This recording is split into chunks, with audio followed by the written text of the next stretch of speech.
la dernière fois les deux grands éclairages que l'apôtre Paul a donnés sur le don de prophétie et dont nous avons parlé.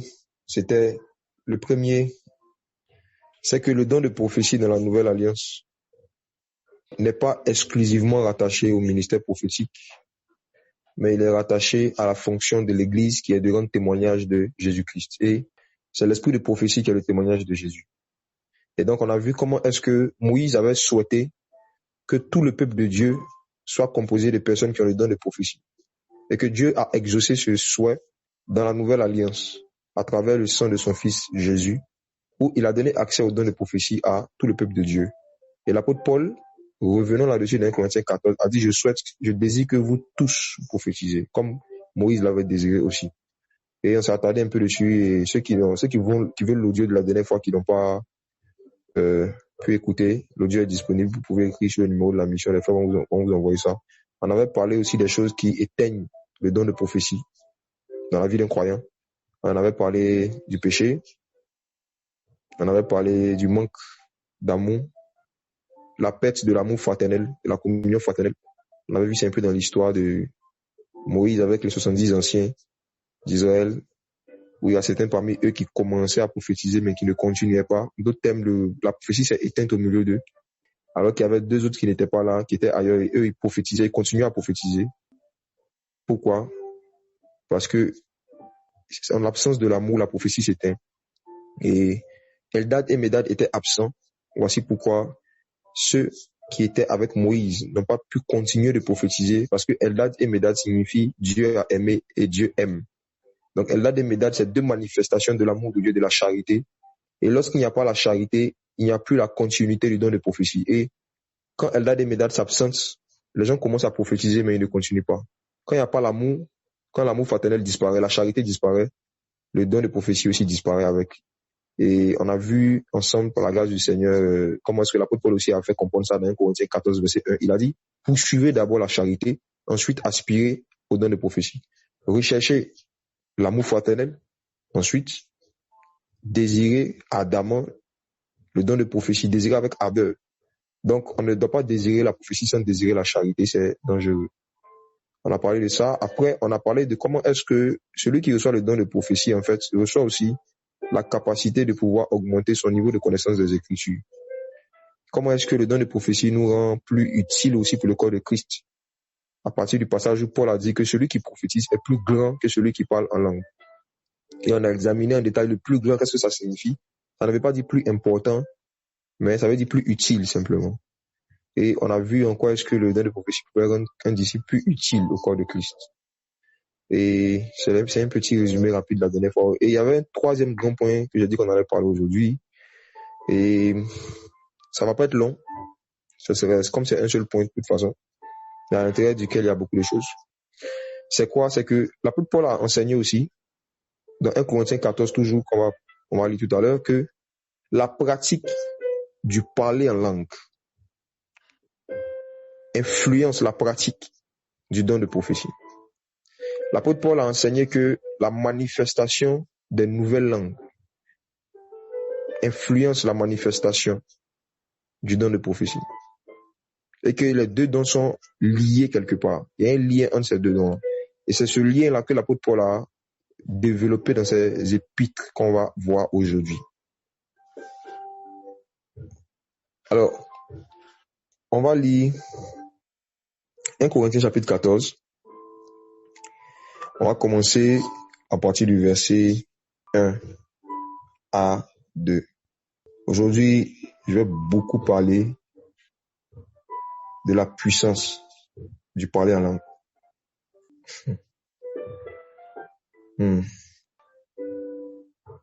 1 Corinthiens 14, verset 1 à 2. 1 Corinthiens 14, verset 1 à 2. Recherchez la charité, aspirez aussi aux dons spirituels, mais surtout à celui de prophétie. En effet, celui qui parle en langue ne parle pas aux hommes, mais à Dieu, car personne ne le comprend. Et c'est un esprit qui dit des mystères. Amen. Continuons à lire un peu. Continuons. Allons jusqu'au verset 4. Celui qui prophétise, au contraire, parle aux hommes, les édifie, les exhorte, les console. Celui qui parle en langue s'édifie lui-même. Celui qui prophétise édifie l'Église. Ok, merci. Alors, si on ne s'arrête que là, aujourd'hui on va lire, je crois, tous les chapitres. On commence par là. L'apôtre Paul, dès le début ici, fait un lien, une comparaison entre le parler en langue et le don de prophétie. Et les comparaisons sont merveilleuses et sont remplies de révélations de Jésus-Christ. Il commence par nous dire au verset 2 que celui qui parle en langue ne parle pas aux hommes, mais à Dieu, car personne ne le comprend. Et c'est en esprit qu'il dit des mystères. Mystères. Le mot mystère a été plusieurs fois utilisé par l'apôtre Paul. Et si vous faites des recherches sur ce mot-là, vous allez voir que dans la Nouvelle Alliance, parmi les auteurs de la Nouvelle Alliance, celui qui a le plus utilisé ce mot-là, c'est l'apôtre Paul, et plusieurs fois. Ce mot n'apparaît pas dans le livre de Jude, ce mot n'apparaît pas dans les épîtres de Pierre, ce mot n'apparaît pas dans les épîtres de Jean, 1 Jean 3 ans. Ce mot apparaît exclusivement dans les épîtres de l'apôtre Paul. L'apôtre Paul avait l'habitude d'utiliser le mot mystère, pas pour mystifier le peuple de Dieu, mais pour les emmener à comprendre qu'il y a des choses dans le royaume de Dieu, il y a des informations dans le royaume des cieux qui ne sont pas accessibles au commun des mortels et à tout le monde. Il y a des informations dans le royaume de Dieu auxquelles Dieu ne peut nous donner accès que par révélation. C'est pour ça qu'il utilisait beaucoup ce mot. Et on retrouve aussi ce mot dans Apocalypse. Et on va voir comment est-ce que l'apôtre Paul a utilisé le même mot, Apocalypse, dans 1 Corinthiens chapitre 14. C'est extraordinaire. Il dit que celui qui parle en langue dit des mystères. C'est quoi un mystère? Un mystère, c'est une information qu'un être humain ne peut pas recevoir par le moyen de son intelligence et de son cerveau. C'est une information qui rentre dans la vie d'un homme sans passer par le cerveau. Un mystère, c'est une vérité, c'est une information que le cerveau humain ne peut pas voir, que le cerveau humain ne peut pas détecter. C'est une information que le cerveau humain, l'intelligence humaine, ne peut pas détecter d'elle-même. C'est une information que c'est seulement l'esprit de l'homme qui peut comprendre. Donc, c'est une information qui vient dans l'esprit humain. Et lorsque cette information arrive dans l'esprit humain, le cerveau peut maintenant la comprendre. Je prends un exemple. Le cerveau humain ne peut pas comprendre le fait que la mort d'un charpentier sur une croix peut lui donner la vie. C'est pas logique. Le fait de dire à quelqu'un que pour que tu puisses recevoir la vie éternelle, pour que tu puisses recevoir le pardon de tes péchés, on va tuer quelqu'un que tu ne connais même pas avant que tu ne naisses sur une croix. Et c'est sa mort qui te purifie de tes péchés. Ce n'est pas logique. Intellectuellement parlant, ce n'est pas logique. Voici pourquoi les intellectuels n'acceptent pas le message de la croix. Il dit, mais en quoi est-ce qu'un juif, un jeune juif d'environ 33, 34 ans, peut-être 35, meurt en Israël sur un bois, et on me dit que moi qui suis en Côte d'Ivoire ici, qui n'était même pas là à son époque, je dois croire en lui pour recevoir la vie. Ça n'a pas de sens, n'est-ce pas? Ça n'a pas de sens. Ce n'est pas logique. Intellectuellement parlant, il n'y a aucun lien entre son acte dans son pays là-bas et ma justification ici. Ça n'a aucun sens. Dans le commun des mortels, lorsque quelqu'un est condamné par un tribunal, s'il doit être justifié par ce tribunal, il ne peut être justifié que par ses contemporains. La justification d'un coupable ou bien d'un condamné à mort ne peut se faire qu'à son époque, par ses contemporains, vrai ou faux. Ça, c'est ce qui est logique. Donc, le cerveau humain ne peut pas comprendre que on emmène quelqu'un qui a commis un acte mauvais aujourd'hui, qui a tué quelqu'un aujourd'hui. On veut le condamner et on dit non, libérez-le. Pourquoi? Parce que il y a 2000 ans, avant même qu'il ne commette cet acte, quelqu'un l'avait déjà justifié. C'est pas logique. Le cerveau humain ne peut pas accepter cette réalité. Voici pourquoi. Si tu as accepté l'évangile, toi qui m'écoutes aujourd'hui, c'est parce que tu as accepté de ne pas accepter ce que ton cerveau humain dit et d'accepter ce que ton cœur te dit. Le cœur croit en cette vérité. L'esprit croit en cette vérité. L'esprit de l'homme est capable de croire que la mort d'un inconnu il y a 2000 ans peut le justifier. Donc, tous ceux qui ont accepté Christ ont reçu un mystère. Ils ont compris un mystère, le mystère de la croix.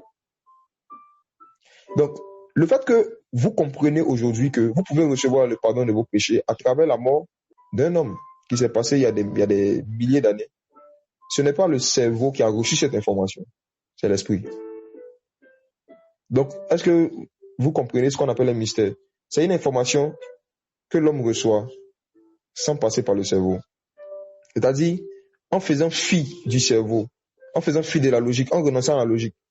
C'est une information, en fait, qu'on reçoit dans notre esprit et qu'on croit avec notre esprit, spirituellement. On croit. On comprend avec l'esprit. Et maintenant, après, on peut expliquer ce qu'on a compris spirituellement de manière logique, avec le cerveau. C'est-à-dire que le cerveau intervient en dernière position dans la réception d'un mystère.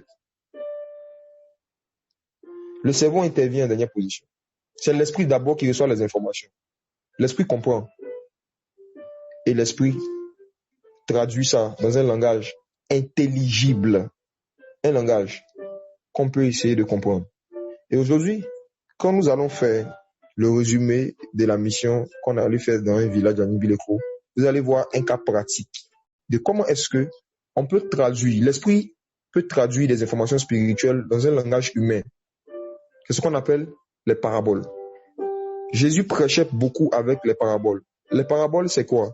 Ce sont des réalités que le cerveau humain peut comprendre et qu'on utilise pour transférer des messages que l'esprit humain seul peut comprendre. Voici pourquoi quand Jésus prêchait en parabole et que ses disciples venaient le voir, il dit Seigneur, explique-nous cette parabole. Et Jésus a utilisé une expression. Il a dit, c'est à vous qu'a été donné de connaître les mystères du royaume des cieux.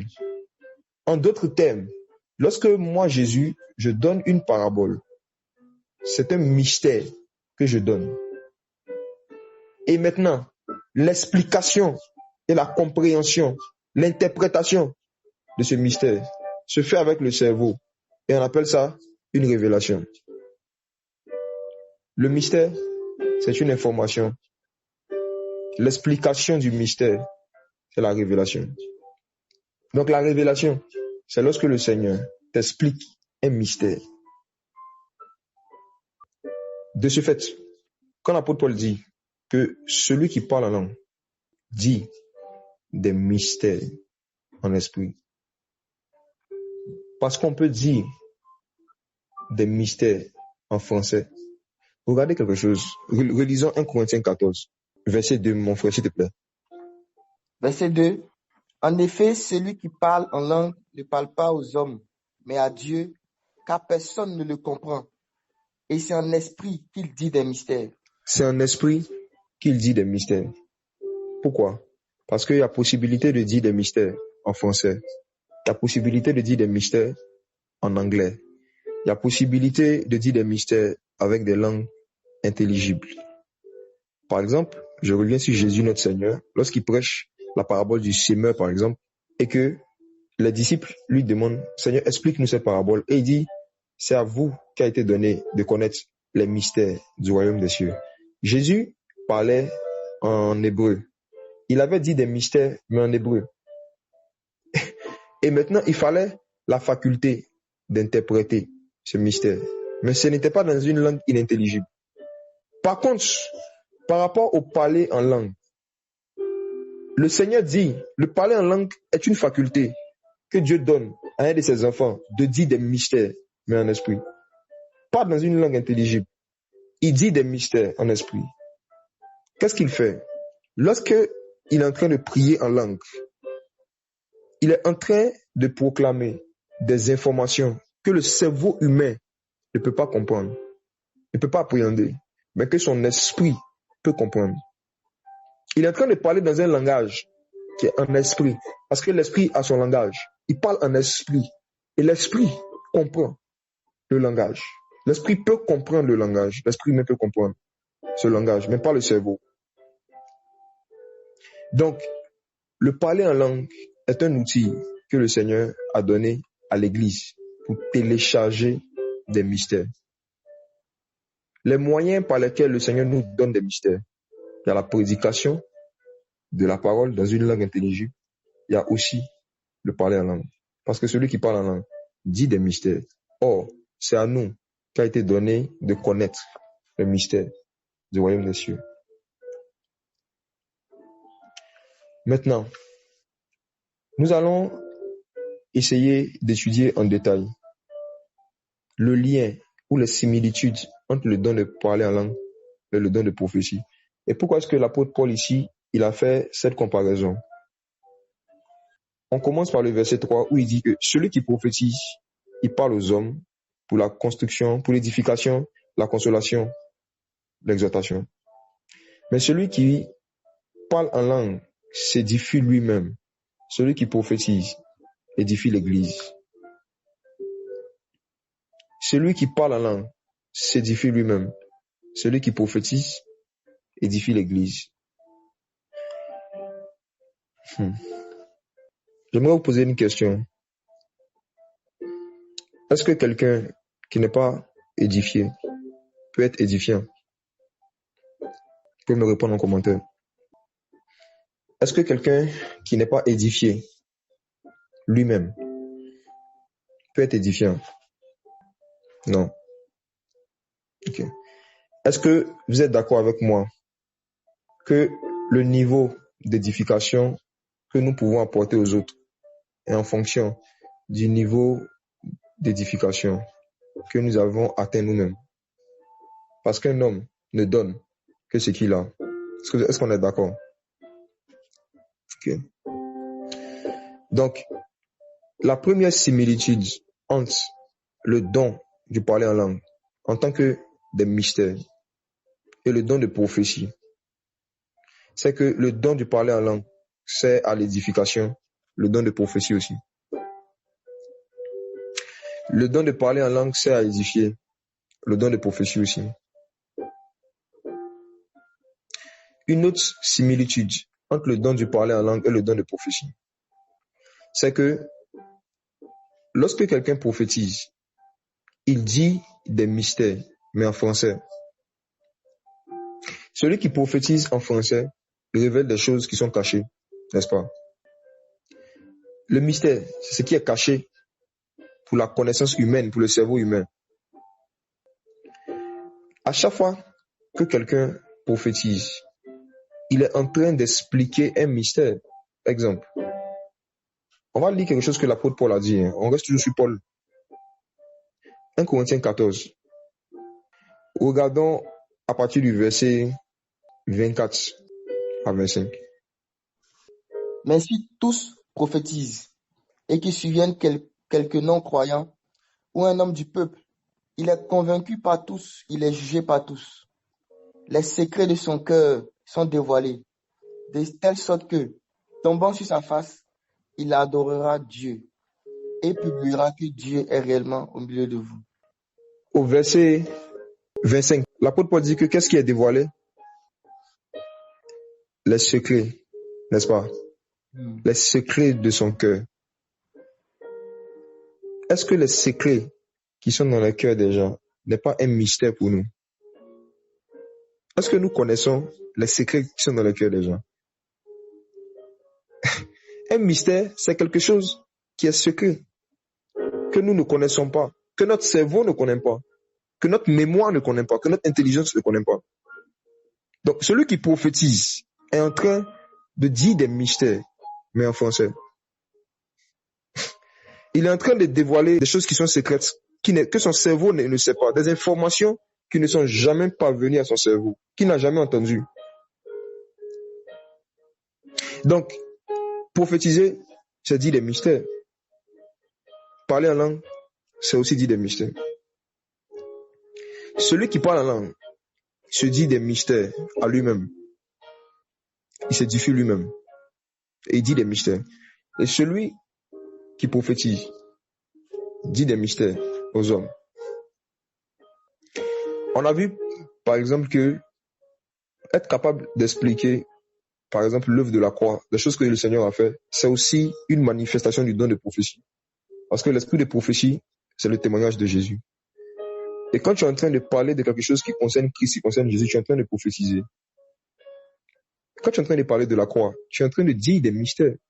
Tu es en train de parler du mystère de la piété, mais en français. Mais celui qui parle en langue dit des mystères, mais en esprit. Voici encore une autre similitude entre ces deux dons. Et maintenant, le point central que je veux toucher en premier, qui est très puissant, mes frères et sœurs, c'est quoi? C'est que la manière dont le Seigneur nous a créés, à l'intérieur de chacun de nous, en tant que des êtres humains, il y a une soif de connaître les mystères, de connaître les choses cachées. Cette soif est dans le cœur de tous les hommes, toutes les femmes. Il y a une soif à l'intérieur de nous de connaître ce qui est caché. Lorsque cette soif est paganisée, elle se transforme en affairage. L'affairage. Je ne sais pas comment on dit ça en français. Chez nous, quand on dit le commérage, voilà. Chez nous, on appelle ça les papatos. Papato, c'est qui? C'est des personnes qui veulent toujours tout connaître. Les choses cachées dans la vie des gens. C'est des personnes qui veulent connaître les mystères des foyers des gens. Ils veulent connaître les mystères de ce qui se passe à la présidence. Ils veulent connaître les mystères de la vie privée des gens. Chris Yapi, par exemple. Si vous voyez que les chaînes qui ont du succès, ce sont les chaînes en fait où on révèle les choses cachées dans la vie des hommes. C'est parce qu'il y a une soif dans le cœur des hommes de connaître ce qui est caché. Il y a une soif dans le cœur de tous les hommes. Si vous regardez les émissions de télé-réalité, les émissions où il y a les potins, il y a les news, si vous voyez des gens qui ont une passion pour France 24, qui ont une passion pour les chaînes d'information, c'est parce qu'à l'intérieur d'eux, il y a quelque chose qui a soif de recevoir des informations régulièrement. Mais quel type d'informations? Des informations cachées, des choses cachées. Lorsque l'amour des choses cachées n'est pas orienté et dirigé sur la parole de Dieu, ça devient un défaut. Mais c'est quelque chose qui est à l'intérieur de nous tous. Il y a quelque chose à l'intérieur de chacun de nous qui a soif et qui est intéressé par des informations que le cerveau humain, que les yeux ne voient pas, que l'œil n'a pas entendu. Oui, ça y est en l'homme. Il y a des personnes qui ne sont pas addicts de films, mais ils sont addicts des chaînes d'information. Ils peuvent regarder les infos pendant des heures. Puis s'asseoir devant la télévision, parcourir les infos, l'actualité. Ils veulent savoir tout ce qui se passe dans les moindres détails au Pakistan. Ils veulent savoir tout ce qui se passe dans les moindres détails au nord du Mali. Même pas pour en faire des sujets de prière. C'est pas pour dire qu'ils vont regarder et en fonction des problèmes qu'ils vont voir, ça sera des sujets d'intercession. Non. C'est parce qu'ils aiment les mystères. Toi qui m'écoutes, si tu t'es retrouvé l'une des choses que j'ai décrites, sache que tu aimes les mystères. Il n'y a pas un être humain qui n'aime pas les mystères.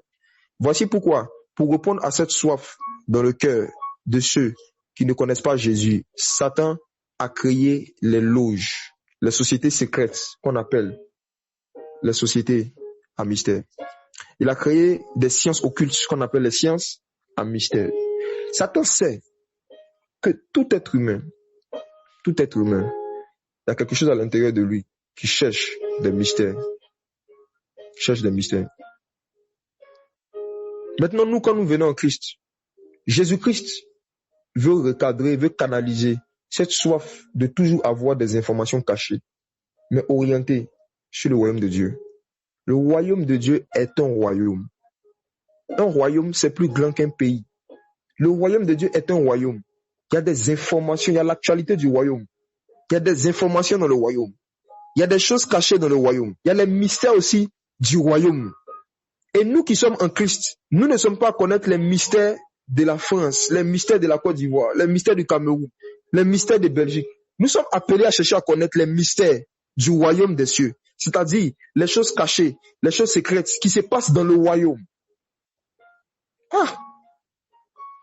Nous sommes appelés à chercher, à connaître toutes les informations qui ne sont pas évidentes à nos yeux, qui ne sont pas évidentes à nos oreilles, mais qui sont dans le royaume. Lorsque un disciple de Jésus arrive à canaliser, à orienter sa soif des informations cachées sur les saintes écritures, sur le royaume de Dieu, sur le corps de Christ, pas la vie privée des gens, mais l'œuvre de Dieu, sur les choses qui concernent le royaume, sur l'agenda du Saint-Esprit par rapport au réveil spirituel dans le dernier temps. Lorsque quelqu'un cherche à s'informer sur ces choses, à connaître ces choses, en ce moment-là, Dieu le fait rentrer dans une intimité avec lui, qui lui donne accès à des manifestations inhabituelles, du don de parler en langue et du don de prophétie. On excelle dans le don du parler en langue et dans le don de prophétie lorsqu'on s'intéresse au mystère du royaume de Dieu. Le Seigneur dit que celui qui parle en langue dit des mystères. Mes frères et sœurs, lorsque notre soif d'entendre, de découvrir des mystères est sanctifiée, est orientée sur les choses saintes, c'est en ce moment-là que nous découvrons ce que Jésus a appelé la vie en abondance.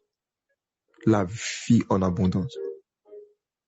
Lorsque le Seigneur voit dans ton cœur une soif de connaître chaque jour, de découvrir chaque jour une nouvelle information qui concerne le royaume de Dieu que tu n'avais pas il y a quelques jours, il commence à te faire rentrer dans les profondeurs du parler en langue et du don de prophétie. Mes frères, j'aimerais me repentir pour quelque chose que j'ai eu à dire publiquement 2 ou 3 fois. Et c'est seulement il y a quelques jours que j'ai vu que le raisonnement que j'avais n'était pas bon. Donc je vais rectifier ça. Dans mon cœur, je ne comprenais pas certains prédicateurs qui prêchaient chaque jour. Je trouvais ça normal. Et j'ai eu à faire des commentaires déplacés sur ça dans certaines de mes prédications. Je crois une seule fois, 1 ou 2 fois maximum. C'était pendant le Covid. Où je disais comme ça que, mais vous prêchez chaque semaine.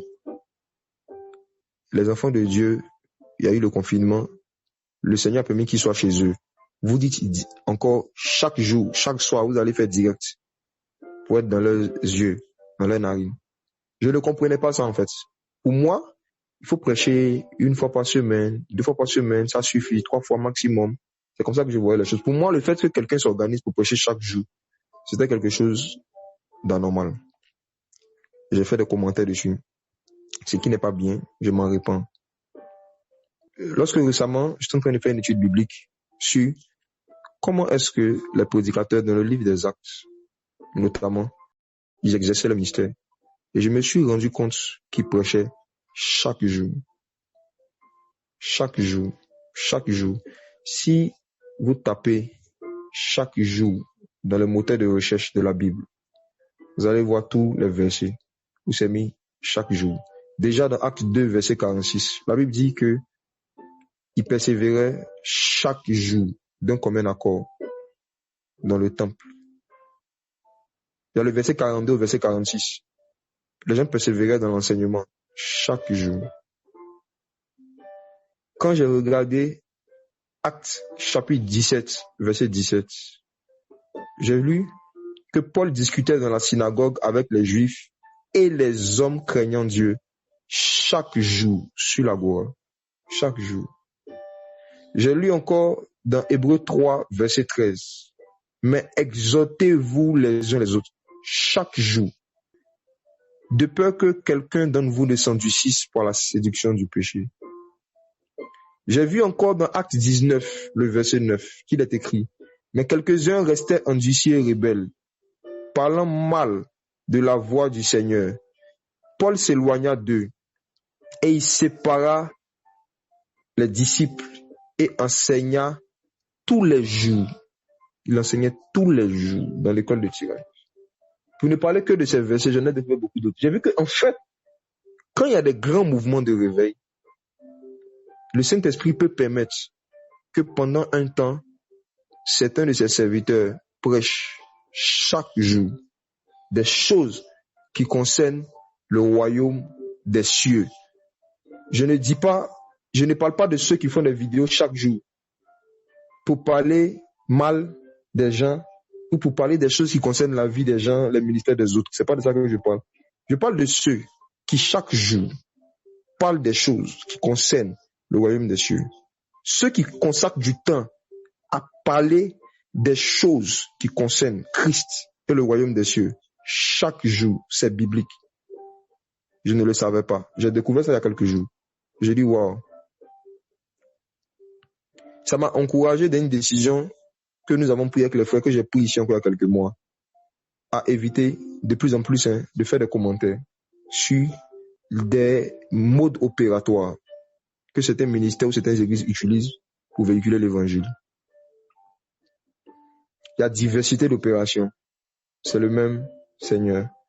Et je peux voir une manière d'opérer que je peux trouver bizarre parce que je suis ignorant, mais qui porte du fruit.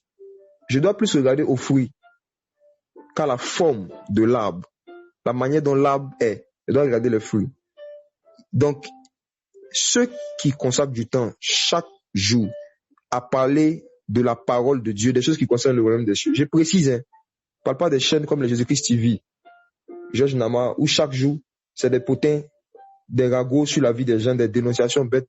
C'est pas de ça que je parle. Je parle des gens qui consacrent du temps chaque jour à parler des choses qui concernent le royaume des cieux. Et j'ai vu que Jésus-Christ, notre Seigneur, lorsqu'il est ressuscité, la Bible nous dit que dans Actes chapitre 1, pendant 40 jours, chaque jour, il parlait des choses qui concernent le royaume des cieux. Pendant 40 jours, un séminaire d'enseignement de 40 jours que Jésus a organisé après sa résurrection avec ses apôtres, chaque jour. Et frères et sœurs, la question maintenant que je me pose, je ne suis pas sorti du sujet, vous allez comprendre le lien entre tout ce que je suis en train de dire et le don de prophétie. La question maintenant qu'il faut se poser, pourquoi est-ce qu'il y a un besoin que chaque jour, la parole de Dieu soit délivrée, soit donnée d'une manière ou d'une autre? Pourquoi? Voici. Qui a déjà vu un jour où la chaîne nationale du pays où il habite n'a pas organisé une session d'information? Qui ici habite dans un pays où sur la chaîne nationale, il y a un jour qui passe, 2 jours, 3 jours, il n'y a pas de journal télévisé? Qui, comme moi, parmi ceux qui habitent en Côte d'Ivoire, se rappelle que chaque jour à 20h, sur la première chaîne, sur la RTI, il y avait enseignement.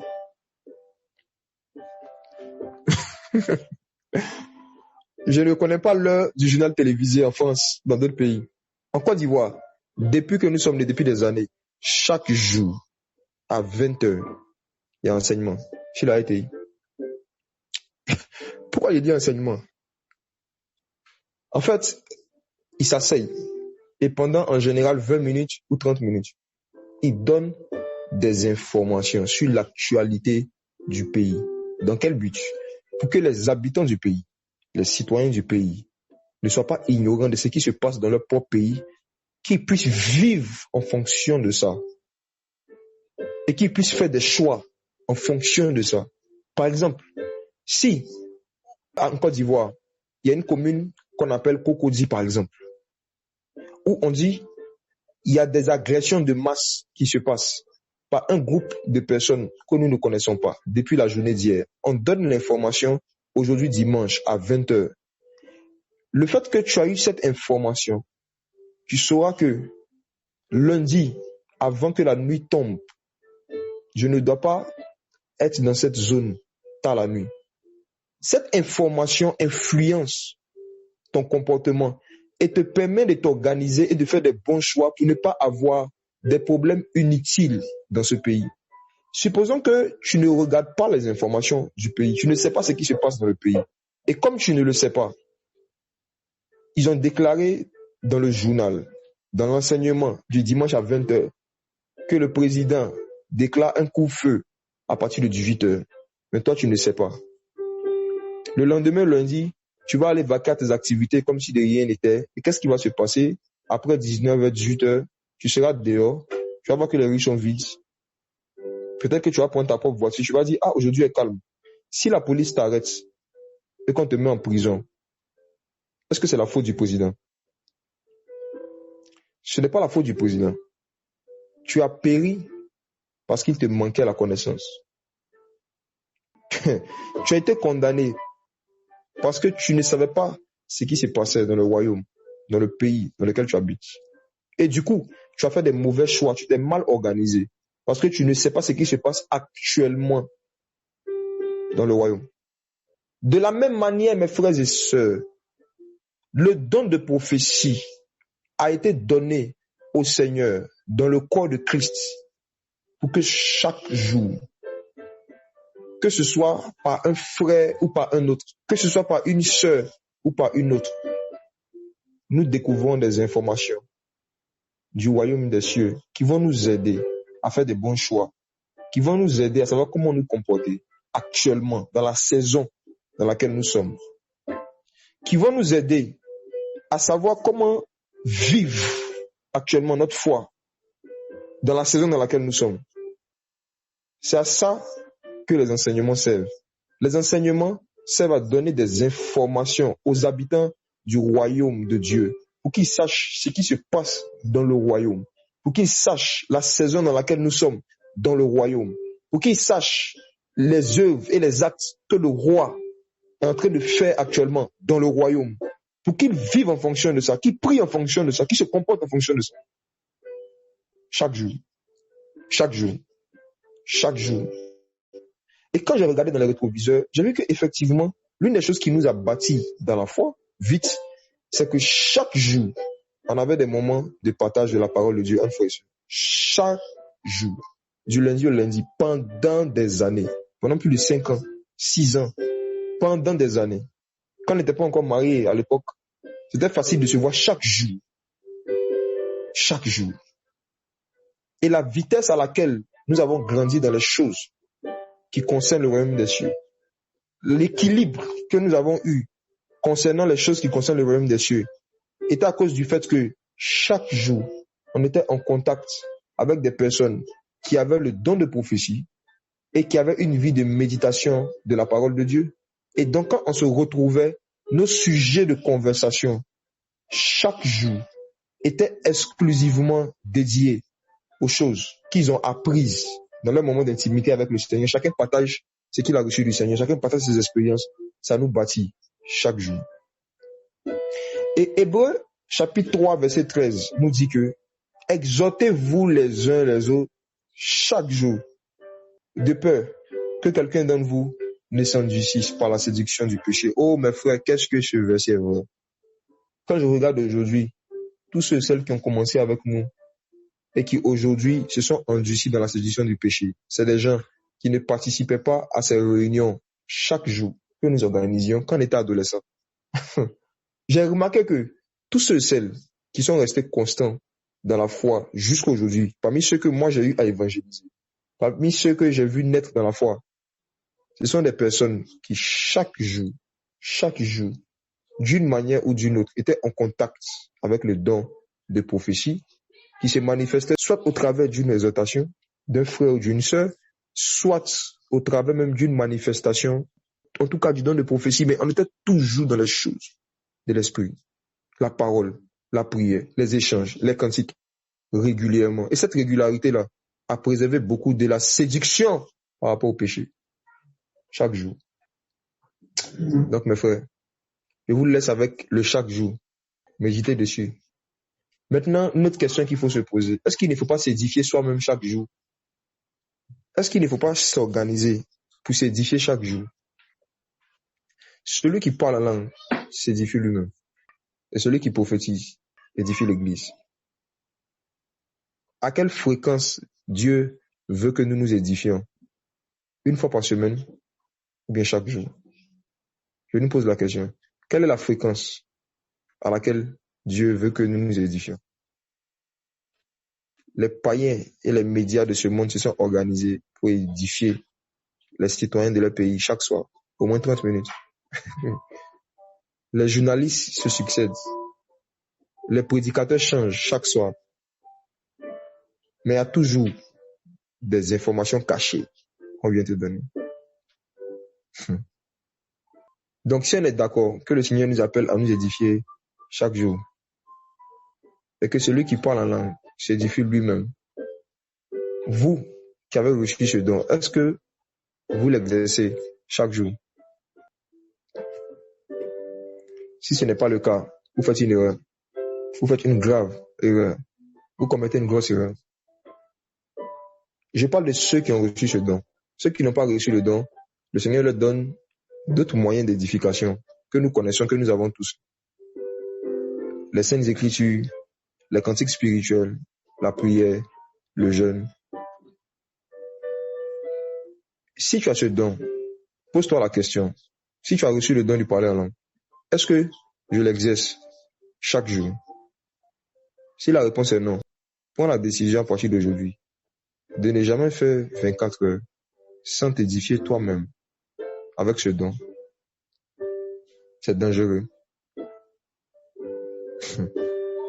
Une autre similitude entre le don de parler en langue et le don de prophétie, c'est que le don de prophétie est un outil que Dieu utilise pour déclencher des miracles qu'il veut faire dans la vie des autres. Par exemple, si quelqu'un est malade, que tu lui dis, que Dieu te dit, je vais le guérir, et que tu lui dis, Dieu va te guérir, tu es en train de faire quoi? Tu es en train de lui annoncer un miracle que Dieu va faire. Si quelqu'un est possédé par un démon et que tu lui dis, Jésus va te délivrer, tu es en train de prophétiser, tu es en train de l'informer ce que Dieu va faire. Tu es en train de l'informer d'un miracle qu'il va expérimenter, qui est la délivrance. Si quelqu'un est triste, que tu lui dis, Dieu va te consoler, Dieu te consolera, tu es en train de prophétiser. Tu es en train de lui annoncer un miracle que le Saint-Esprit va faire. Donc, le don de prophétie est un outil que Dieu utilise pour pouvoir emmener à la manifestation un miracle qu'il veut faire dans la vie des autres. Par contre, le don du parler en langue est un outil que Dieu utilise pour annoncer ou pour envoyer à la manifestation un miracle qu'il veut faire dans ta vie toi-même. Celui qui a le don du parler en langue, lorsqu'il exerce, il est en train d'expérimenter un miracle dans sa propre vie. C'est Jésus qui a dit ça dans Marc chapitre 16. Allons lire, on va voir. Le don du parler en langue est un don que Jésus a donné à ses disciples pour qu'ils expérimentent des miracles chaque jour. Allons dans Marc chapitre 16. On va lire le verset 17, mais j'aimerais que je lise dans la matin, s'il te plaît. Ok. Et ce sont ici les miracles qui accompagneront ceux qui auront cru. Qu'est-ce qui accompagneront ceux qui auront cru? Les miracles. Ok, allons-y. Lesquels? Ils chasseront les démons en mon nom. Arrêtons-nous là. Mes frères et sœurs, chasser un démon, c'est un miracle. À chaque fois que vous voyez qu'un démon est chassé d'un corps, d'un lieu, c'est un miracle. Maintenant, je vous pose la question. Qui parmi nous peut dire qu'il assiste à ce miracle chaque jour? Qui chasse des démons chaque jour ici? Tu peux te manifester en commentaire. Bon, je passe. Ensuite, chasser les démons, c'est un miracle. Ensuite, l'autre miracle, c'est quoi? Ils parleront de nouveaux langages. Ils parleront quoi? De nouveaux langages. De nouveaux langages. J'aime la traduction de Martin. Le Seigneur dit que parmi les miracles qui accompagnent ceux qui auront cru, il y a un miracle qu'on appelle parler de nouveaux langages. Parler de nouvelles langues. C'est un miracle. Est-ce que vous êtes d'accord avec Jésus que c'est un miracle? Il y a beaucoup de chrétiens modernes qui ne sont pas d'accord avec Jésus. Jésus dit que c'est un miracle. Il y en a qui disent non, c'est une œuvre de la chair. Ça ne sert à rien. C'est semblant. C'est des paroles bêtes. Jésus dit que c'est un miracle.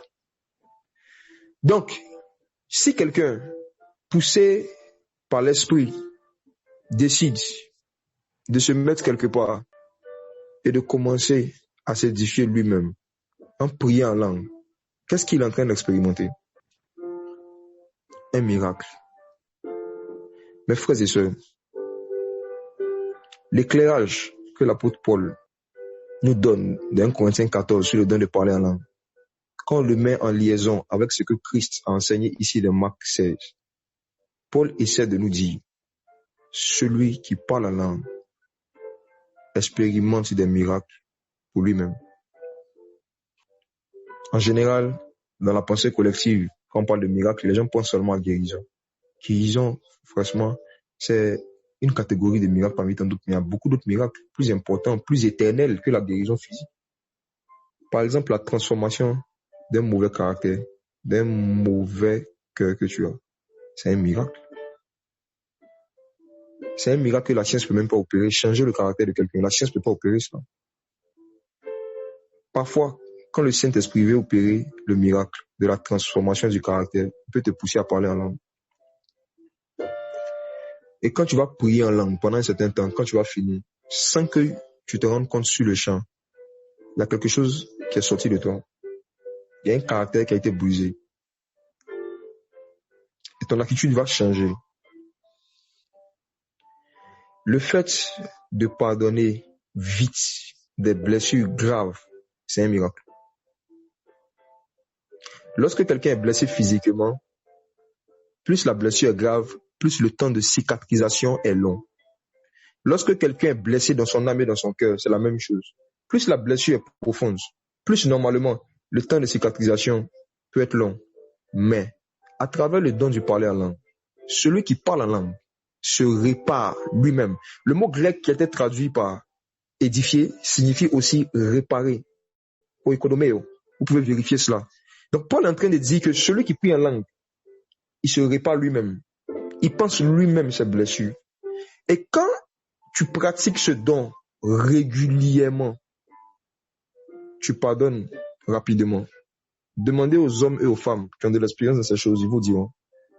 Parfois, tu peux être gravement blessé, très touché par quelque chose. Prends un temps de prière, prie en d'autres langues.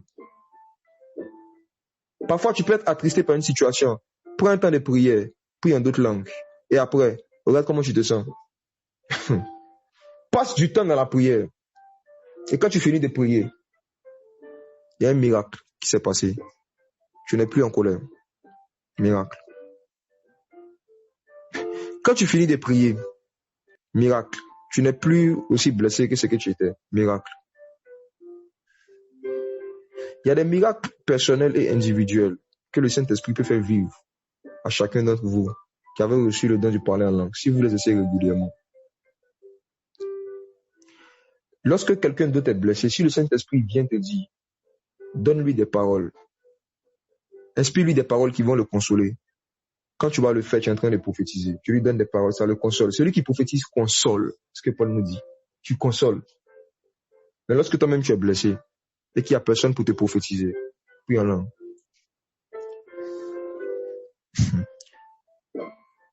Le don du parler en langue est un don que le Seigneur a donné à ses disciples pour qu'ils puissent expérimenter des choses au cas où, autour d'eux, il n'y a personne qui exerce envers eux le don de prophétie. À travers ce don, tu peux recevoir des compréhensions et des explications des versets bibliques. Il y a un miracle que j'appelle le miracle de la compréhension des Écritures. Le miracle de la compréhension des mystères du royaume des cieux. C'est un miracle. Miracle pourquoi?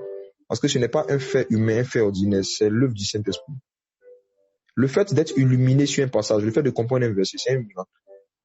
Et vous savez, frère, demandez à ceux et celles dont vous-même vous pouvez rendre témoignage, qui sont profonds dans l'explication et dans la connaissance des choses qui concernent l'Esprit de Christ. Demandez-leur s'ils font 2 jours, 3 jours sans prier, encore plus sans prier en d'autres langues. Ils vous diront non. Il y a beaucoup d'éclairage de la parole de Dieu que j'ai reçu pendant ou après avoir prié en d'autres langues pendant un certain temps. Beaucoup d'entre vous peut-être vivent ça, vous pouvez confirmer cela. Parfois tu es en train de prier en langue et ton intelligence demeure stérile. Pendant que tu pries, c'est ton esprit qui est en prière, pas ton cerveau. Et donc, le Saint-Esprit a la possibilité, pendant que ton esprit est en train de lui parler et que ton cerveau est disponible, de lui dire des choses.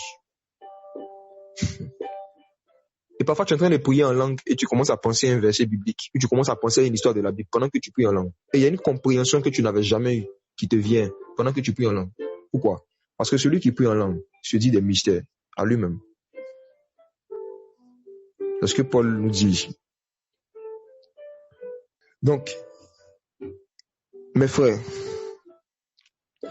on va faire maintenant une chose. On va aller dans 1 Corinthiens chapitre 14. On va retourner là-bas. Et on va regarder le mot mystère en grec. Tout ce que ça signifie. Et vous allez voir que dans tout ce que ça signifie, le don de prophétie fait la même chose. Quand Paul dit que celui qui parle en langue dit des mystères, le mot mystère qui a été utilisé, le don de prophétie fait la même chose. La différence, c'est que le don de prophétie, c'est pour les autres, c'est orienté vers les autres. Et le don de parler en langue, orienté vers soi-même. De cette manifestation dont je parle. On était dans 1 Corinthiens chapitre 14. O'Neill, s'il te plaît, tu peux lire le verset 2. 1 Corinthiens 14, verset 2. En effet, celui qui parle en langue ne parle pas aux hommes, mais à Dieu, car personne ne le comprend, et c'est en esprit qu'il dit des mystères. Et c'est en esprit qu'il dit des mystères. Alors,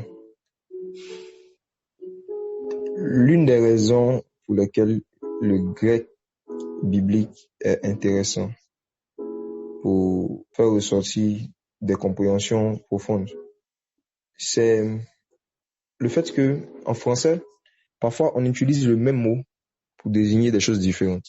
Or, dans le grec, pour des choses différentes, on utilise des mots différents. Donc, ça facilite la compréhension.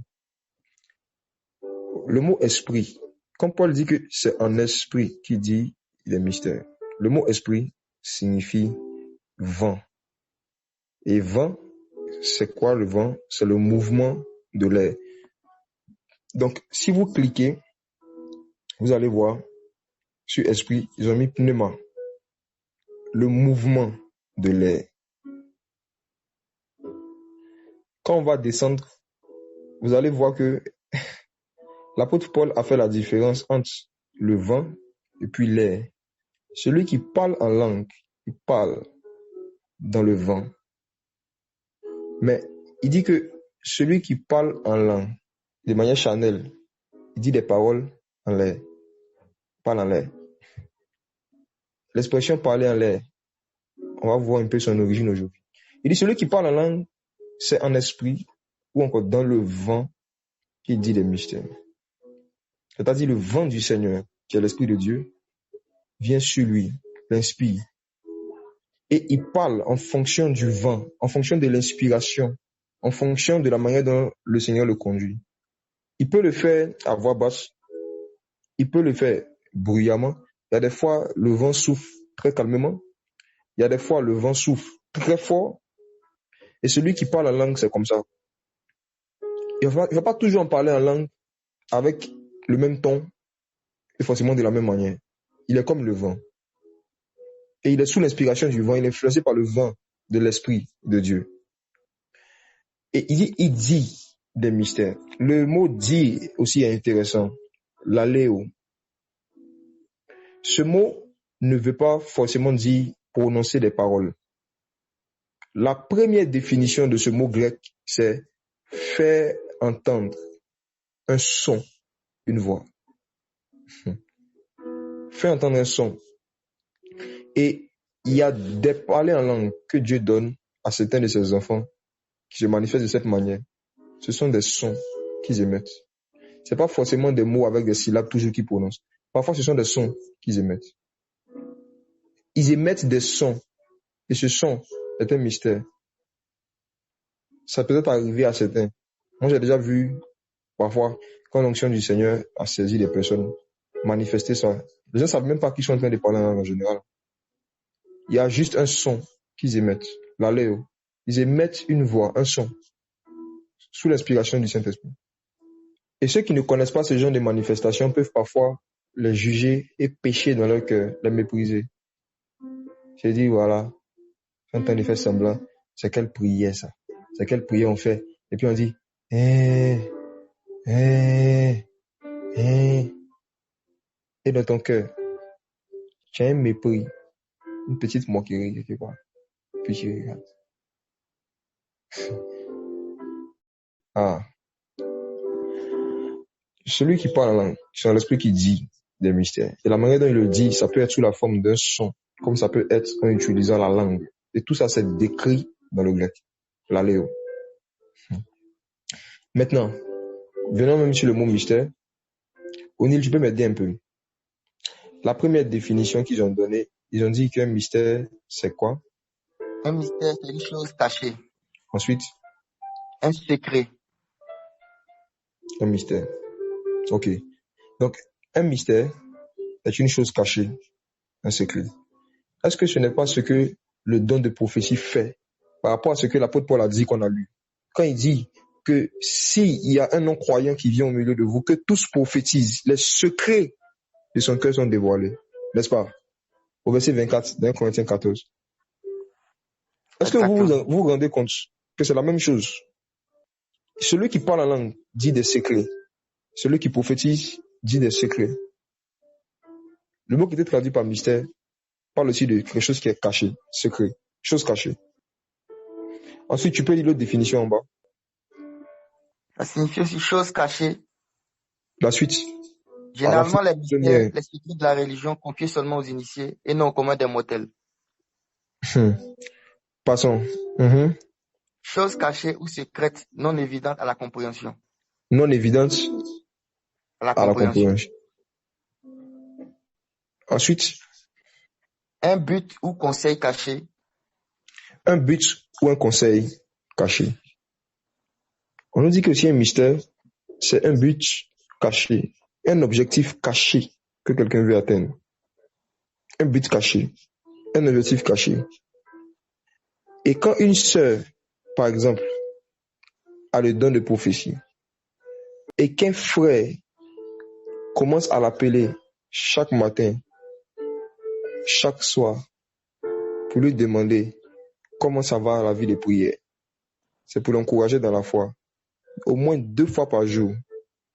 Et la nuit, avant de dormir, il envoie toujours une exhortation. Et le matin, au réveil aussi, elle se réveille toujours avec un message. Le don de prophétie peut pousser la sœur à savoir qu'il y a un but caché, un objectif caché. Il y a des sœurs qui ont tellement de dons de prophétie que même quand on leur dit bonjour simplement, elles savent faire la différence entre bonjour et bonjour. Elles savent discerner les buts cachés derrière même des salutations. Ça va loin. Quelqu'un peut juste la saluer et elle peut savoir qu'il compte la draguer, il compte lui faire des avances. Donc elle est là et puis elle attend le don de prophétie. Celui qui a le don de prophétie a la capacité de sentir, de reconnaître les buts cachés des hommes. C'est un mystère, un but caché. Et celui qui a le don du parler en langue, l'apôtre Paul dit aussi que celui qui parle en langue dit des mystères. En d'autres termes, celui qui parle en langue découvre des buts cachés. Pas des autres, de lui-même.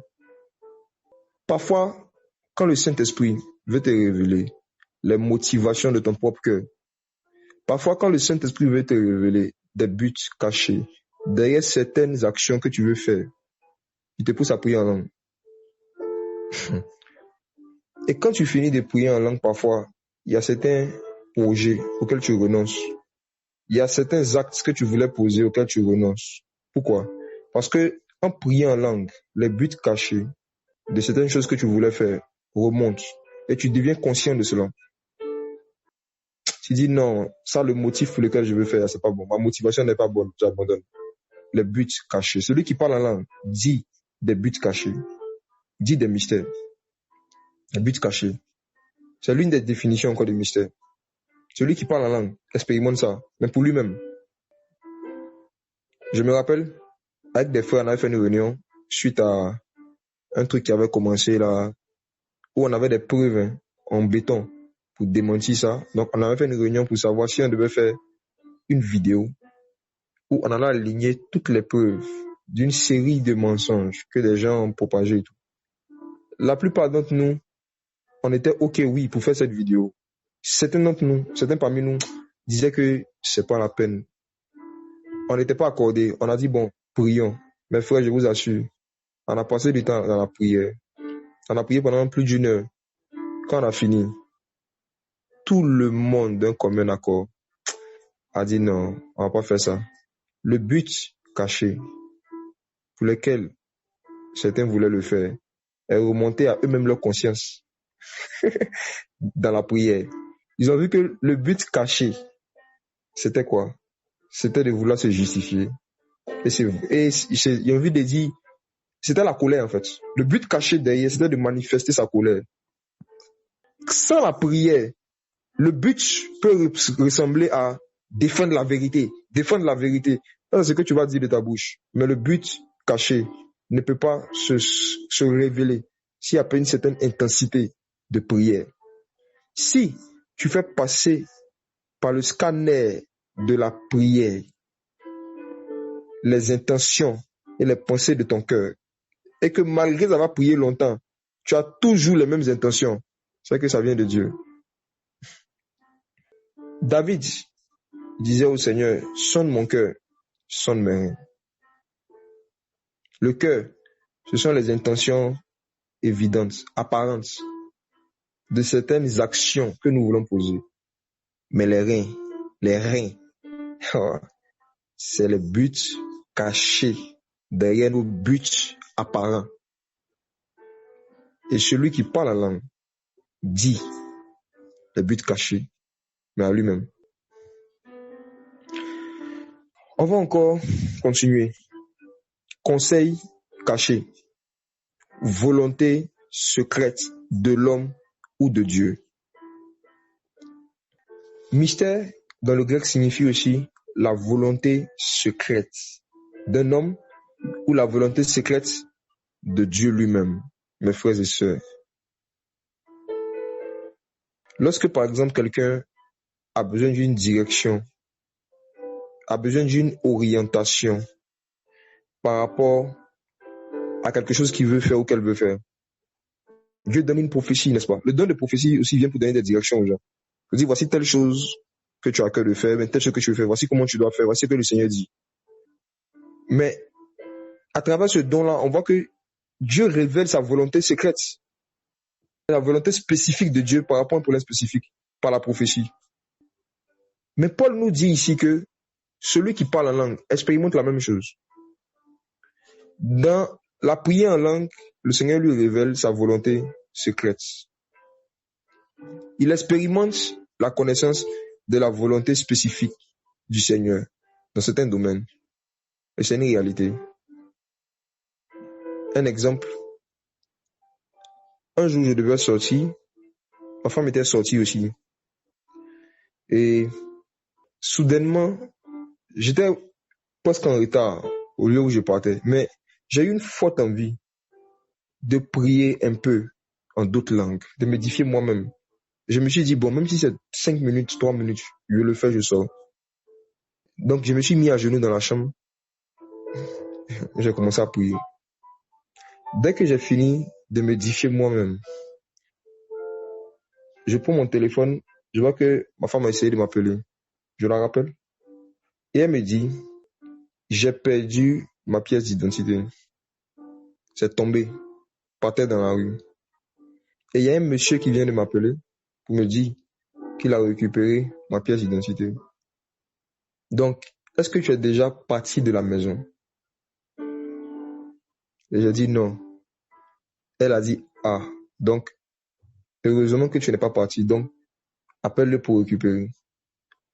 Le lieu où elle était partie, elle devait rentrer le soir. Le lieu où moi aussi je partais, je devais rentrer le soir. Si j'étais parti 10 minutes avant, si j'avais suivi mon plan et que j'étais parti 10 minutes avant, que je n'avais pas pris ce temps dans la prière, le monsieur peut-être allait laisser la carte parce qu'il n'habitait pas le coin, il passait aussi, ou bien il allait partir avec ça loin, ça allait devenir une autre histoire. Mais parce que Dieu voulait que je récupère la carte d'identité, il dit prie en langue. C'est un miracle. Il y a beaucoup de choses simples comme ça, mais merveilleuses, que vous pouvez expérimenter chaque jour si vous utilisez chaque jour le don que le Seigneur vous a donné, qui est le parler en langue pour ceux qui l'ont.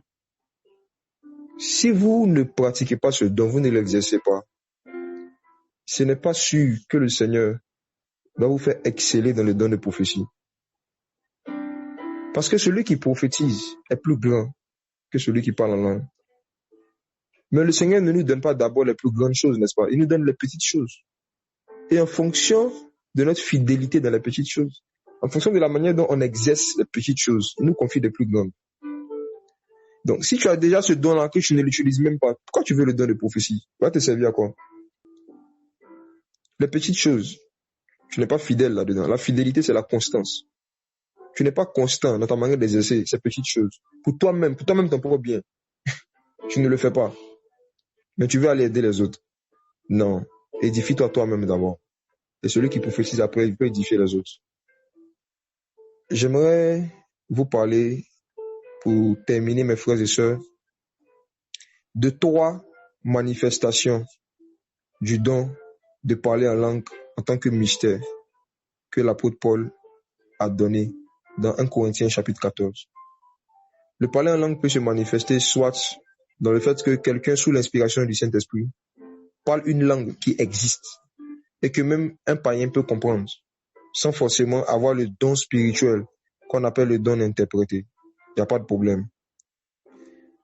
Mais le parler en langue se manifeste aussi en tant que un langage mystérieux que le cerveau humain ne peut pas comprendre et pour lequel on a besoin d'une interprétation. Et il y a un saint débat, un saint débat, une sainte dispute entre des enfants de Dieu et des communautés dans le corps de Christ sur l'exercice du don de parler en langue en assemblée. Je suis convaincu que beaucoup d'entre vous aussi, vous avez peut-être des questions à ce sujet. Donc, on va parler de ça. Qu'est-ce que Paul a dit, qu'est-ce qu'il n'a pas dit par rapport à ce sujet? On va prendre nos Bibles et je vais aussi partager mon écran.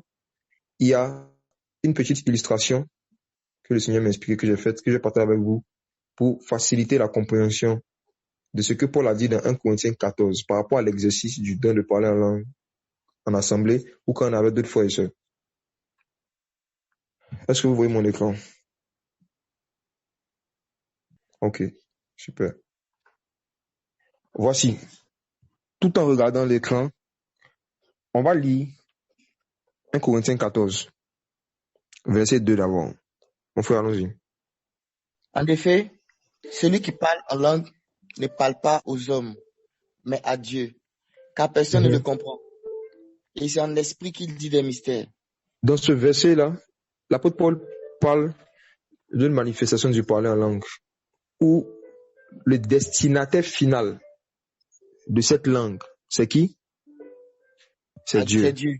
C'est Dieu, n'est-ce pas? Ok. Donc, il nous parle premièrement ici de quelqu'un qui parle en langue et qui parle à Dieu, qui s'adresse à Dieu.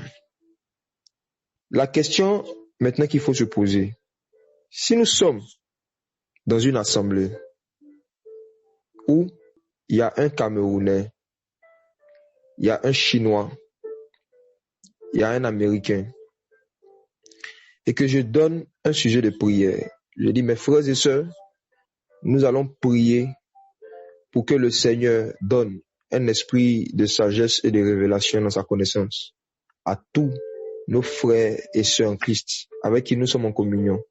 Que le Seigneur leur accorde un esprit de sagesse et de révélation. Supposons que je donne le sujet de prière et que toi qui m'écoutes actuellement, tu es dans l'assemblée en question et que tu es assis à côté du Chinois, du frère chinois, le frère Wong. Supposons qu'il y a un frère qui s'appelle Wong. Il est assis à côté de toi et je donne le sujet de prière et le frère Wong, je dis prions le Seigneur et Wong commence. Il commence à parler en chinois. Je te pose deux questions. Première question. Est-ce que toi qui m'écoutes, tu vas comprendre ce que Wong dit? Tu peux me répondre en commentaire. J'aimerais vraiment que vous puissiez réagir si vous êtes là. Non, on est d'accord que tu ne vas pas comprendre. D'accord. Donc, tout ce que Wong sera en train de dire, tu ne vas pas comprendre. Deuxième question. Est-ce que tu vas demander au frère Wong, lorsqu'il va finir sa prière, de t'expliquer et d'interpréter ce qu'il est en train de te dire en français? Est-ce que tu vas lui demander ça? Non. Pourquoi? Ta dernière question. Vous pouvez répondre en commentaire. Pourquoi tu dis non? Pourquoi tu n'as pas demandé à Wong que je ne comprends pas ce que tu dis, donc est-ce que tu peux interpréter? Parce que Paul a dit que s'il n'y a pas d'interprétation, qu'on se teste dans l'église. Pourquoi, dans ce cas d'espèce, tu ne vas pas demander l'interprétation à Wong? Parce qu'il s'adresse à Dieu. Parce qu'il parle à Dieu. Ok. Donc, fais simple.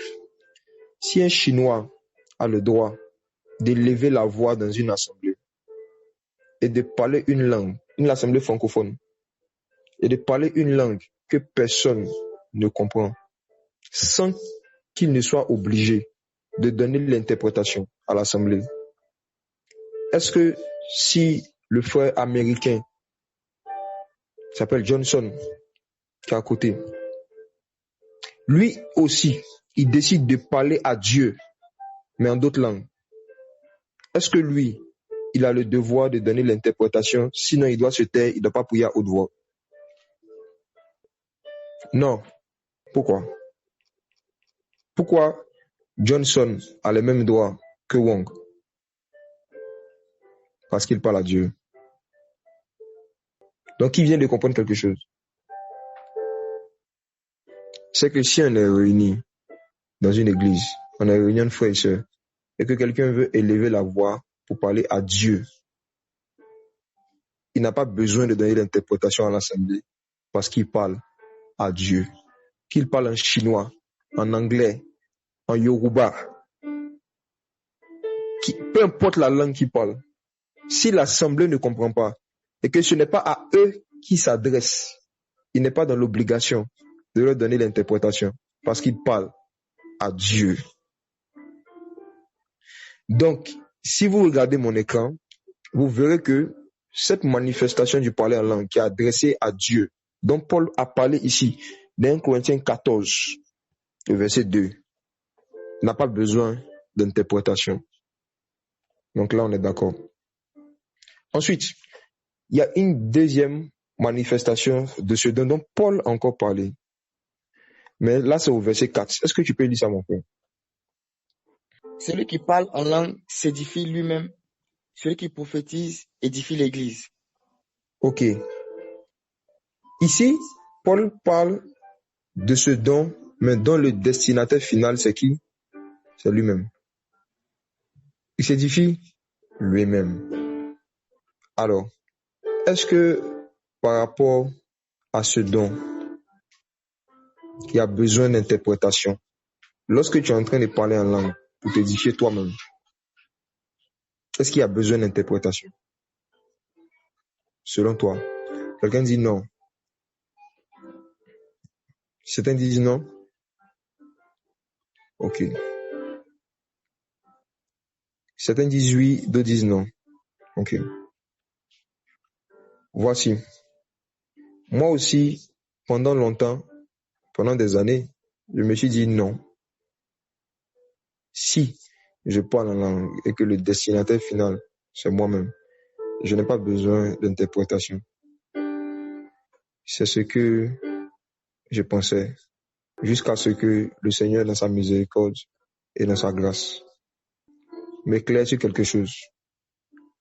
O'Neill, est-ce que tu peux lire le verset 4 au verset 5? Celui qui parle en langue s'édifie lui-même. Celui qui prophétise édifie l'Église. Je désire que vous parliez tous en langue, mais encore plus que vous prophétisiez. Celui qui prophétise est plus grand que celui qui parle en langue, à moins que ce dernier n'interprète, pour que l'Église en reçoive l'édification. L'apôtre Paul dit que celui qui prophétise est plus grand que celui qui parle en langue, à moins que celui qui parle en langue interprète. Ça veut dire quoi? Le don de prophétie est plus utile que le parler en langue qui n'est pas interprété. Et si tu veux que ton parler en langue qui t'a édifié toi-même plus édifier les autres, il faut que tu demandes à Dieu de te faire interpréter, de t'aider à comprendre. Et voici un conseil que l'apôtre Paul a donné. Verset 13. Est-ce que tu peux lire ça? C'est pourquoi que celui qui parle en langue prie pour avoir le don d'interpréter. Est-ce que tu peux relire ça? C'est pourquoi Oui. que celui qui parle en langue prie pour avoir le don d'interpréter.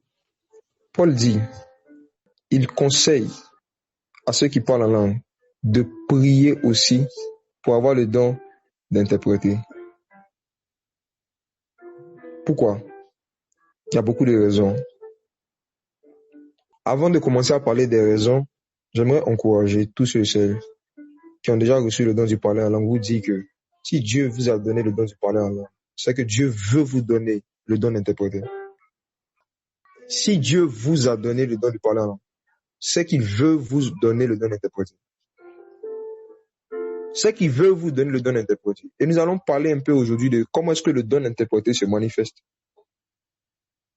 On va parler un peu de ça. Mais sachez que celui qui parle en langue doit aspirer avec ardeur, désirer avec ardeur au don d'interpréter. Pourquoi? Pour pouvoir exercer le don de prophétie. Lorsque tu pries en langue et que tu reçois des informations que tu ne comprends pas, si tu arrives à interpréter les informations que tu as reçues dans ta prière, ce sont ces informations que tu vas prophétiser.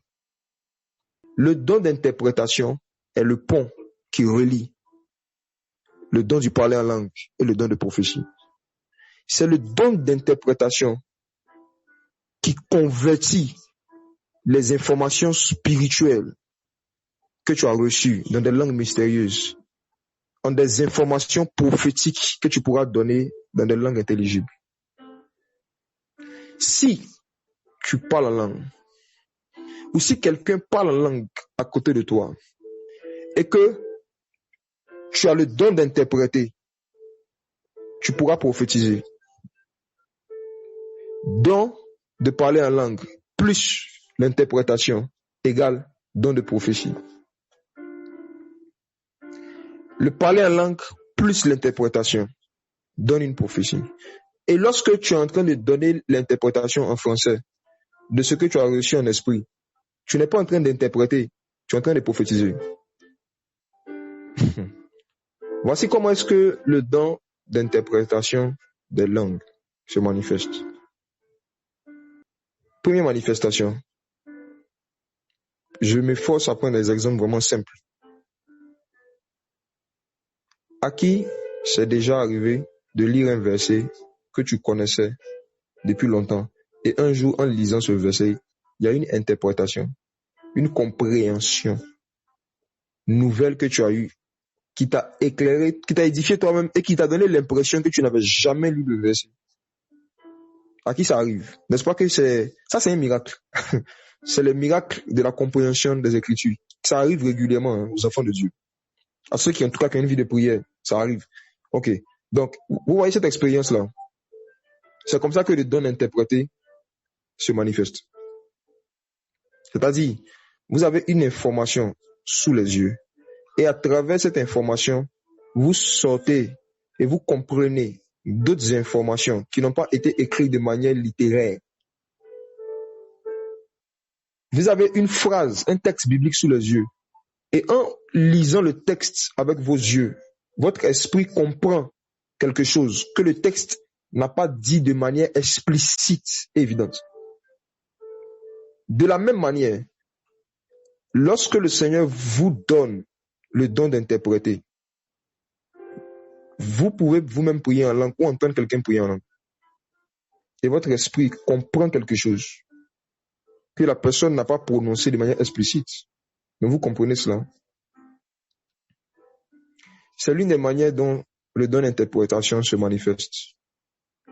Une autre de ces manifestations, c'est lorsque, après avoir prié en langue pendant un certain temps, et que tu vas ouvrir la Bible, et que tu commences à lire les Écritures, tu comprends des choses que tu n'avais jamais compris. C'est une manifestation du don d'interprétation.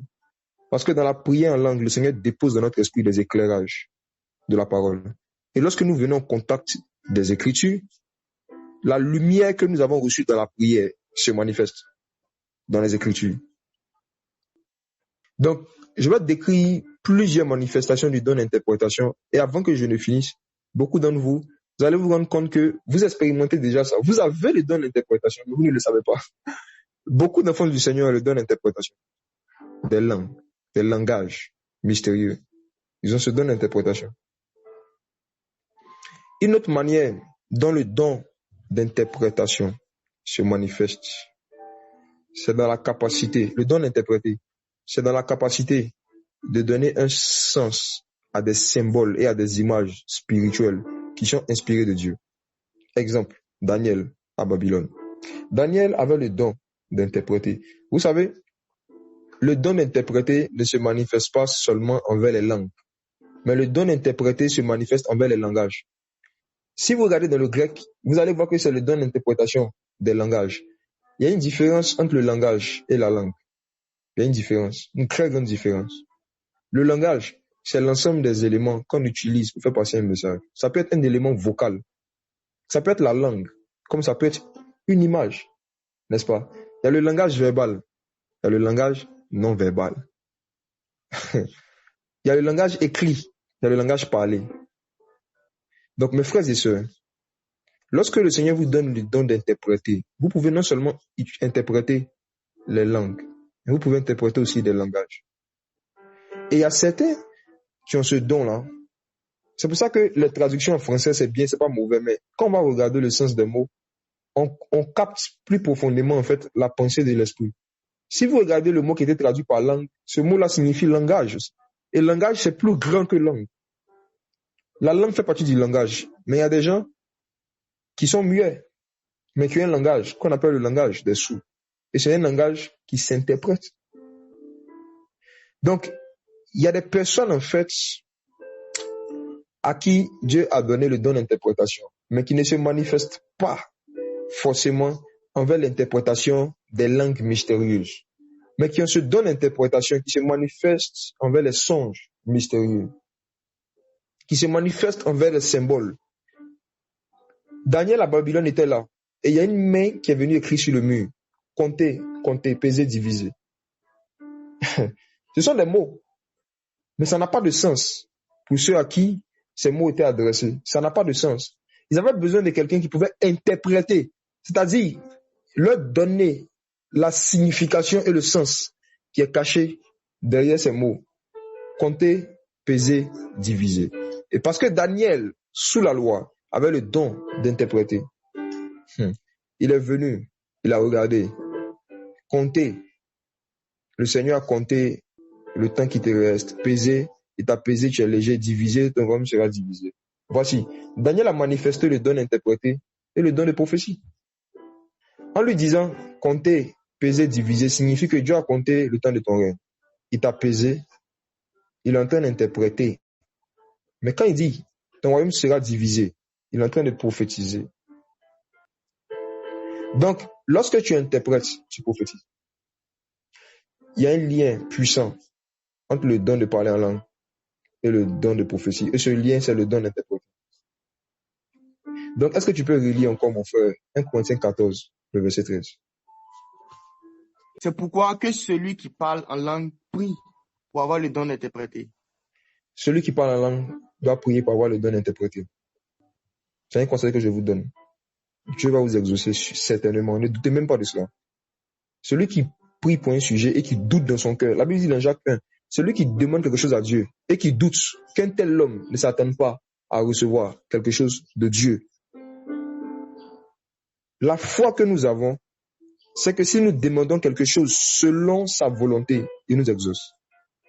Donc, pour avoir une foi ferme, il faut d'abord connaître la volonté de Dieu.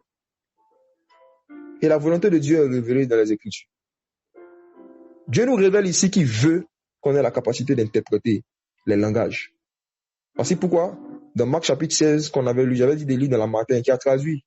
Voici les miracles qui accompagneront ceux qui auront cru. Ils parleront de nouveaux langages. C'est pas langue simplement, c'est plus profond que ça. De nouveaux langages.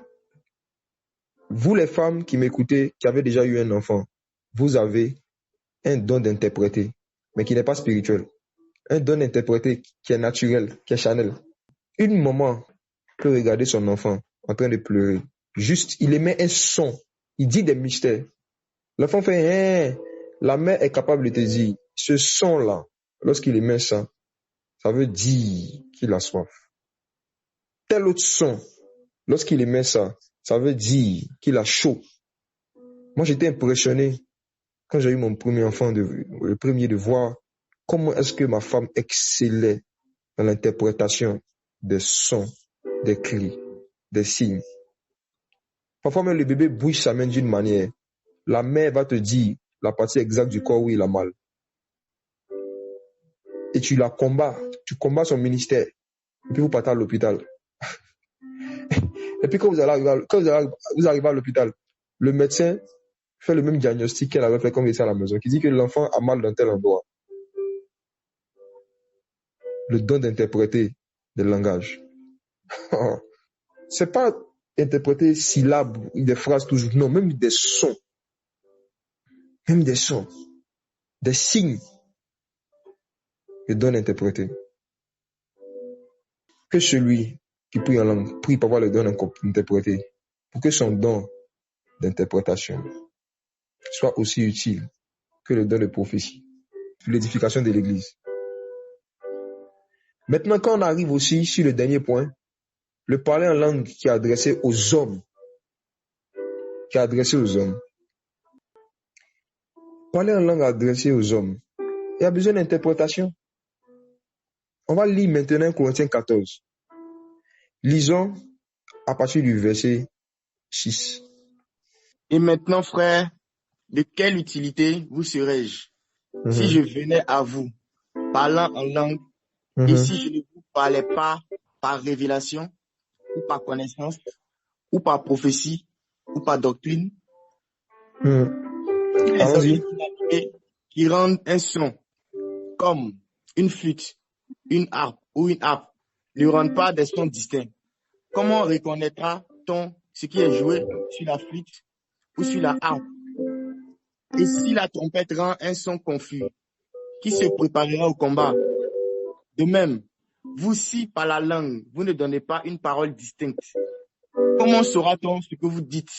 Car vous parlerez en l'air. Parlerez en l'air. Attends, je vais parler un peu de ça. Donc, la différence entre parler dans le vent, c'est-à-dire poussé par l'esprit, et parler dans l'air, parler en l'air, c'est que quand tu parles dans le vent, en esprit, dans l'esprit, ton but, c'est de comprendre, soit maintenant ou plus tard, ce que tu es en train de dire. Tu as l'intention que Dieu te fasse comprendre les mystères. Tu as l'intention, lorsque tu pries en langue, que le Seigneur, tôt ou tard, t'aide à comprendre, te rendre conscient dans ton langage intelligible de ce que tu dis et ce que tu fais quand tu pries en langue. Mais lorsque tu parles en l'air, tu veux juste parler en langue. L'interprétation ne t'a jamais intéressé. Ça, c'est parler en l'air. C'est parler en l'air. Donc, l'apôtre Paul n'encourage pas les enfants de Dieu à parler en l'air. Il les encourage à parler en esprit. Et l'homme spirituel cherche toujours à comprendre, tôt ou tard, même si ce n'est pas maintenant, plus tard, mais cherche à comprendre. Il a un désir de comprendre. Et il fait comprendre que ce qui édifie les autres, c'est la compréhension. C'est la compréhension. Ça veut dire que tout ce que même je suis en train de raconter, ceux qui vont écouter, qui ne vont pas comprendre, ne seront pas édifiés. Il dit que si les gens ne comprennent pas, comment ils seront édifiés? Donc, ce qui édifie, ce n'est pas la réception de l'information, mais ce qui édifie, c'est la compréhension de l'information. Si tu as reçu une information, tu as reçu un message que tu ne l'as pas compris, tu n'es pas encore édifié. Tu dois chercher à comprendre. C'est la compréhension qui édifie. Donc, il explique que quelqu'un qui, dans une assemblée, a la position de quelqu'un qui doit édifier les autres. C'est-à-dire, on te dit, c'est toi qui dirige, c'est toi qui conduis, partage-nous la parole. Et nous tous, on se tait, on te regarde. Et pendant qu'on te regarde, on t'attend, tu parles en langue. Et quand tu finis, tu donnes le micro. Il n'y a pas une prophétie qui suit, il n'y a pas une exhortation, il n'y a pas un message qui suit. Il dit non, ne faites pas ça. Il parle de la position de quelqu'un qui doit édifier les autres. Comment les gens seront édifiés s'ils ne comprennent pas ce que tu es en train de dire? En ce moment-là, tu ne parles pas à Dieu, tu ne parles pas à toi-même. Tu es en train de nous parler à nous. Et vu que tu t'adresses à nous et que nous faisons silence, que nous t'écoutons, on a besoin de comprendre ce que tu dis. Mais si tu parles à toi, à Dieu, on n'a pas besoin de comprendre. Tu parles à toi-même, nous, on n'a pas besoin de comprendre. C'est toi-même qui as besoin de comprendre. Mais quand tu nous parles à nous, quand tu parles aux hommes, comment est-ce que les hommes pourront dire Amen? Comment est-ce que les hommes pourront t'édifier, vu que tu t'adresses à eux? Donc, je m'arrête là. Est-ce que vous avez vu, vous avez compris, mes frères et sœurs, les trois manifestations que Paul a décrites ici du parler en langue? C'est l'incompréhension, je pense, de ces choses-là et des différents contextes de l'exercice de ce don qui a poussé beaucoup de communautés à fermer la porte même à ce don et a dit, on ne parle pas en langue ici. Si tu parles en langue, il faut interpréter, même pour intercéder. On donne un sujet d'intercession. Tout le monde est en train de prier. Il y a un qui prie en français, l'autre prie en lingala, l'autre prie en anglais, on ne lui dit rien.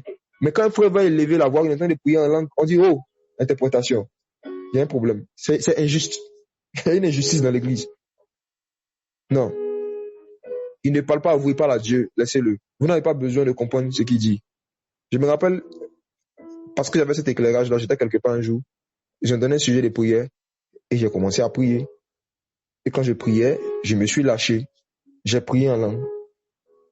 Et il y a quelqu'un qui m'a approché discrètement, qui dit, frère, est-ce que tu as l'interprétation de ce que tu dis? Parce que l'apôtre Paul a dit que de ne pas prier en langue, on peut en assembler si on n'a pas l'interprétation.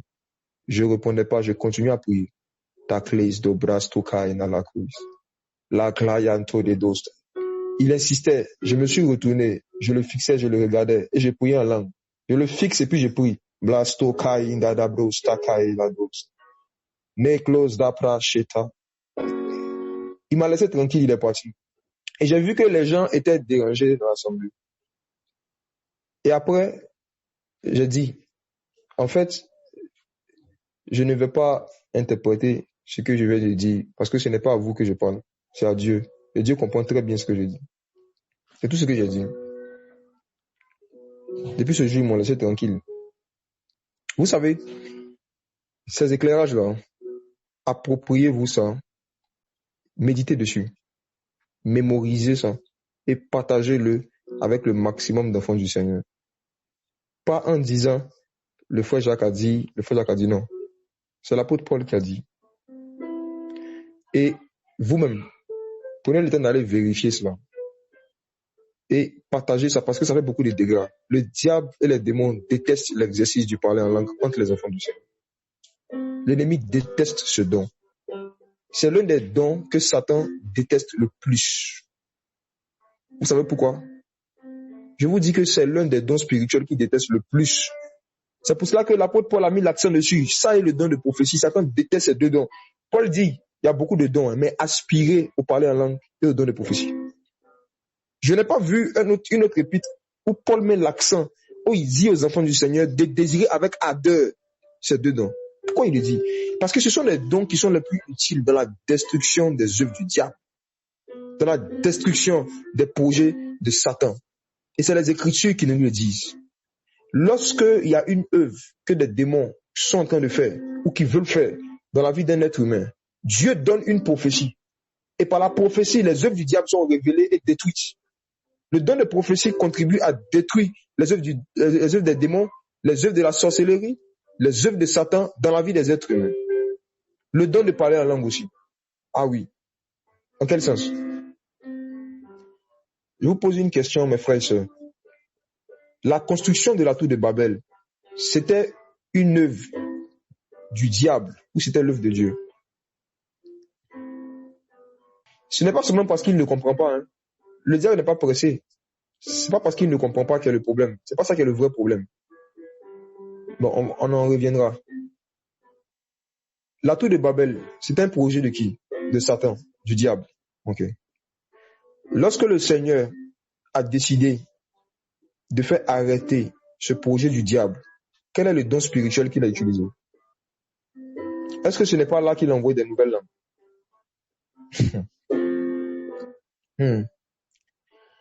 La première fois où le Seigneur a voulu faire arrêter un projet démoniaque, il a envoyé la diversité de langues. Et Satan était là. Et Satan assistait à ça. Et il n'a pas aimé ça du tout. Ça lui a fait très mal. Il a vu comment est-ce que le Seigneur a envoyé diverses langues sur ses propres enfants, lui Satan, pour pouvoir le faire arrêter un de ses projets. Donc, les apôtres, par contre, devaient bâtir une tour dans Actes chapitre 2. Ils devaient bâtir une œuvre qui venait de qui? Qui venait de Dieu, l'œuvre de Dieu. Et pour que cette œuvre-là puisse bien se bâtir, Dieu a aussi envoyé diversité de langues. Dieu a envoyé diversité de langues. Dieu a envoyé différents langages. Satan aussi était là. Et il a remarqué que lorsque Dieu envoie diversité de langues sur les païens, ça les divise. Et ça fait arrêter ses projets à lui, Satan. Mais il voit que lorsque Dieu envoie diversité de langues sur ses enfants, ça les unit. Ça augmente l'unité. Ça raffermit l'unité. Et ça les pousse à bien continuer l'œuvre de Dieu. Satan dit non, je déteste ce don. Je déteste ce don. Il voit que Dieu utilise ce don pour que lui, ses enfants, Satan, arrêtent de bâtir. Et il utilise la même technique pour lui, ses enfants, pour qu'ils puissent bâtir, qu'ils puissent construire, qu'ils puissent édifier un édifice spirituel, une maison spirituelle, qu'ils puissent édifier eux-mêmes et édifier les autres. Il dit non, je vais faire tout pour qu'ils arrêtent de pratiquer cette langue, ce langage. Je vais faire des choses. Je vais mettre dans leur cœur un mépris, une haine pour ce don et pour le don de prophétie. Et leur faire croire qu'ils peuvent s'édifier à un certain niveau sans utiliser le don de parler en langue, le don d'interpréter ou le don de prophétie. Et il a réussi à faire croire ça malheureusement à beaucoup d'enfants de Dieu qui sont aujourd'hui dans la mort spirituelle, la mort. Tout ce qui leur reste, c'est la philosophie. Ils ont attristé le Saint-Esprit parce qu'ils ont méprisé l'Esprit. Ils ont méprisé les choses de Dieu. Quelque chose auquel Paul même nous dit de désirer avec ardeur. Eux, ils disent non, on peut se passer de ça. Ce n'est pas important. Paul dit de désirer avec ardeur le don de prophétie. Eux, ils disent non, on peut se passer de ça. Mes frères et sœurs, revenons à la doctrine des apôtres. Principalement à celle qui était développée par l'apôtre Paul, qui est, comme je le disais la dernière fois, celui sur qui les incrédules et les philosophes modernes s'appuient pour justifier leur théorie charnelle. Alors que si on lit simplement comme des enfants, les recommandations de l'apôtre Paul, si on lit comme des enfants la vie de l'apôtre Paul, on va voir que il ne disait pas aux chrétiens, méfiez-vous des dons spirituels. Il dit désirez avec ardeur les dons spirituels. À ceux qui croient que les dons spirituels, ce sont des choses que Dieu donne aux chrétiens matures, aux chrétiens expérimentés, aux chrétiens qui ont atteint un certain niveau de connaissance de la parole. Ceux qui croient que les dons spirituels, ce sont des choses que le Seigneur donne aux chrétiens qui ont atteint un certain niveau de spiritualité. Vous êtes dans l'erreur. Vous êtes dans l'erreur. C'est tout le contraire. Mes frères et sœurs, ceux à qui 1 Corinthiens 14 était adressé, c'était les Corinthiens. Qui étaient les Corinthiens? Ceux à qui Paul dit, désirez avec ardeur, désirez avec ardeur, désirez avec ardeur les dons spirituels. C'était qui? C'était des gens, on va lire 1 Corinthiens 3, verset 1 à 2. 1 Corinthiens 3, verset 1 à 2. 1 Corinthiens 3, verset 1 à 2. Verset 1 à 2. Pour moi, frère, ce n'est pas comme à des hommes spirituels que je peux vous parler, mais comme à des hommes charnels, comme à des enfants en Christ. Verset 2. Je vous ai donné du lait, non de la nourriture solide, car vous ne pouviez pas la supporter, et vous ne le pouvez pas même à présent. Ok. Paul dit aux Corinthiens, vous êtes charnels, vous êtes des enfants dans la foi. Voici pourquoi je dois vous donner du lait. Et vu que vous êtes charnels, vu que vous êtes des enfants dans la foi, aspirez aux dons spirituels. Parce que vous êtes charnels, parce que vous êtes des enfants dans la foi, vous devez désirer avec ardeur les dons spirituels. Pourquoi? Parce que les dons spirituels font partie du lait qu'on doit donner à un nouveau converti. Malheureusement, ce qui était considéré comme le lait dans l'église primitive est considéré dans l'église moderne comme de l'os, comme les os, comme de la viande dure. Oh, c'est du lait. L'apôtre Paul le dit, tout ce que vous allez lire dans mon épître là, c'est du lait. C'est du lait. C'est le message de base de la foi. C'est les choses de base de la foi. C'est pas des messages sophistiqués pour des super spirituels, la nourriture solide. Ce n'est pas la nourriture solide, c'est du lait. Tout ce que j'ai partagé avec vous mardi, aujourd'hui, c'est du lait. C'est du lait. Frères et sœurs, si vous vous sentez charnel, si vous vous sentez enfant dans la foi, désirez avec ardeur les dons spirituels. Pourquoi? Parce que l'une des définitions que le Saint-Esprit m'a donné, quand je lui ai demandé c'est quoi les dons spirituels, il m'a donné beaucoup de définitions. Et l'une des définitions, il m'a dit, ce sont les dons que je donne aux gens charnels afin qu'ils deviennent spirituels. Les dons spirituels, ce sont les capacités que Dieu donne aux gens pour qu'ils deviennent spirituels. Les dons spirituels te rendent plus spirituel que ce que tu es et ça te permet de rester spirituel. Pourquoi? Parce que quand tu es conscient que tu as un don spirituel et que tu dois l'exercer, il y a une vie de sanctification, une vie de consécration, une vie de méditation. Il y a une responsabilité, il y a une prise de conscience que tu commences à avoir. Quand Moïse est venu voir le Seigneur, il lui a dit que je ne peux pas porter seul la charge. Dieu dit que je vais prendre de l'esprit qui est sur toi, c'est-à-dire je vais prendre cette charge et je vais donner ça aux anciens. Et lorsque Dieu a pris de cette charge et qu'il a donné aux anciens, il s'est mis à prophétiser. Ça veut dire quoi? Le don de prophétie est une charge. C'est une responsabilité.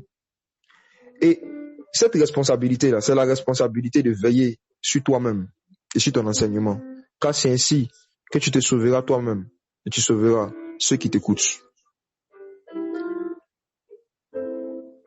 La meilleure manière de rendre mature, de maturer un enfant, c'est de lui confier des responsabilités. Vrai ou faux? Vous qui êtes parents, n'est-ce pas? Quand tu veux commencer à lui faire passer à des niveaux de maturité supérieure, tu lui confies des choses que tu ne lui confiais pas avant. Tu lui confies des charges, des tâches que tu ne lui confiais pas avant. De la même manière qu'on fait avec nos enfants biologiques, c'est comme ça que Dieu fait avec nous, ses enfants. Quand il veut nous faire grandir, il nous donne des dons spirituels qui sont des charges. Et ce sont des charges qui nous poussent à mieux nous consacrer au Seigneur. On va s'arrêter dessus. Et frères et sœurs,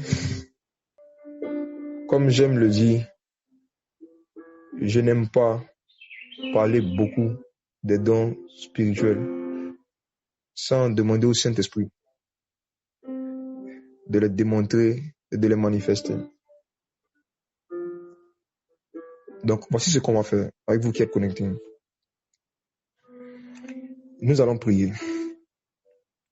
Là où tu es, tu vas prier. Et tu vas dire au Seigneur, merci déjà pour les points sur lesquels il t'a éclairé. Et tu vas lui dire qu'à partir d'aujourd'hui, tu veux t'appliquer non seulement à désirer avec ardeur les nouvelles langues, l'interprétation et aussi le don de prophétie. C'est lui qui, dans sa parole, nous demande de désirer avec ardeur ces choses. Et bien aimé, vous ne pouvez pas désirer avec ardeur des choses que vous n'aimez pas avec ardeur. Pour pouvoir désirer une chose avec ardeur, il faut aimer la chose. Donc si dans ton cœur déjà tu te dis, moi je n'aime pas trop les dons spirituels, il faut te repentir de cette phrase, cette pensée-là.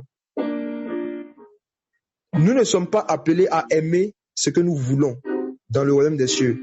Nous sommes appelés à aimer ce que Dieu aime. Nous sommes appelés à aimer ce que Jésus aime. Nous sommes appelés à aimer ce que le Saint-Esprit aime. Et quand nous regardons la vie de Christ, la vie de Jésus, on ne peut pas dire qu'il n'aimait pas les dons spirituels. Lui-même, il est le premier don spirituel que Dieu a fait à l'humanité. Dieu a tant aimé son Fils qu'il lui a fait un don spirituel. Il lui a donné son Fils. Le Fils de Dieu est un don et il est spirituel. Le Fils de Dieu est un don spirituel. Christ est un don spirituel. Donc si tu n'aimais pas les dons spirituels, donc tu n'aimes pas Christ. Tu vas dire, Seigneur, mets dans mon cœur le même amour, la même considération, la même valeur que toi tu as, Seigneur Jésus, que toi tu as pour les dons spirituels. Et à partir d'aujourd'hui, je veux désirer ces choses avec ardeur pour l'édification de l'Église. L'apôtre Paul dit de chercher à en posséder abondamment. 1 Corinthiens 14. Il dit de chercher à en posséder abondamment, pas juste un peu, abondamment pour l'édification de l'Église. Prions le Seigneur.